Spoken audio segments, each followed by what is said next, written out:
Hello, James McAllister here, and I want to talk about things you should do before you start recording your audio into Audacity. These are very important because there are certain things you want to make sure you get right before you actually sit down to start recording. They only take a few moments, but they can literally prevent your entire recording from getting ruined. I can't tell you how frustrating it is to spend time recording something, only to realize that something wrong happened and the recording is unsavable. It happens to beginners all the time, and it sure is disheartening. What this involves is simply doing a quick practice recording and playing it back, or doing something called monitoring, which allows you to listen back to the audio signal in real time. If you're going to be using real-time monitoring, you want to do it with closed-back headphones, so the sound coming from the speaker or even from your headphones doesn't feed straight back into the microphone. If you want to monitor, you can simply go up to this section here, where it says click to start monitoring. You'll see when you turn it on that you should start seeing the bar fill up as you talk into your microphone, which you can see now as I record this lecture. For the sake of this tutorial though, I'll record a quick passage and play it back. I'm going to record this poorly, so it may sound pretty bad, but that's the point. Let's go up.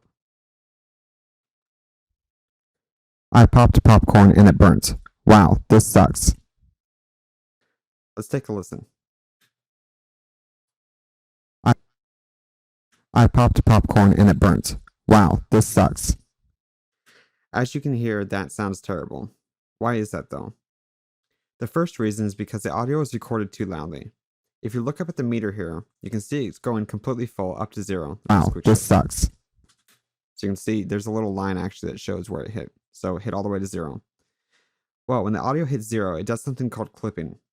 When this happens, the top of the waveform is literally cut off. You can see kind of how it forms a flat line here.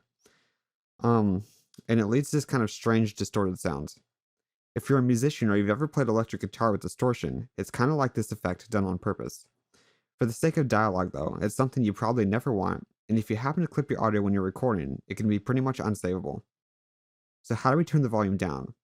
Well, if you're recording into an audio interface, you should have a gain knob that you can physically turn. Some other microphones may have volume sliders or volume knobs on them already. If there isn't anything like that on your microphone, you can also go up to this recording volume slider near the top and drag it up or down, although it's best to adjust this on your microphone or audio interface first when possible. Finally, you may talk more quietly or move the microphone farther away from your mouth. Proper microphone positioning takes trial and error and will be different for each microphone. This is important anyway though, and here's why. If the microphone is too far away and sound starts falling off, you have to amplify the sound source in Audacity or through your interface. This also leads to the background noise being amplified, which is usually something you don't want. If it's too close, you may experience something called the proximity effect, which boosts the lower frequencies of your voice, causing it to sound muddy. People may also hear mouth clicking or saliva moving around in your mouth, which is also unpleasant. There is software that can remove these mouth clicks, but it costs money, and this is an extra step you have to take. Listen back to your recording and see how it sounds. Overall, your own ear will always be the best judge. So, what audio level should you be recording to? Ideally, they should be hovering in around -12. You don't want to record all the way to 0, because naturally, you'll speak louder at some points, and this will cause the audio to clip. The start of sentences, for example, we tend to enunciate with more force behind them. Recording to around -12 gives enough room to account for this.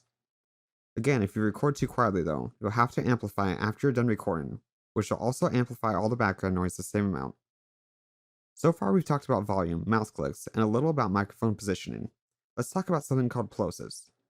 Plosives are bursts of air that commonly appear when making P or B sounds. Now that I've turned my audio levels down, let me demonstrate. I popped popcorn and it burnt. I popped popcorn and it burnt. Okay, actually this recording didn't have any plosives, which is interesting because I'm not even using a windscreen on this microphone. But I'll go ahead and edit in an example here. Pop. So as you can probably hear, these plosives are unpleasant, and while they won't ruin recordings per se, they aren't pleasant to listen to. There are two ways you can fix this.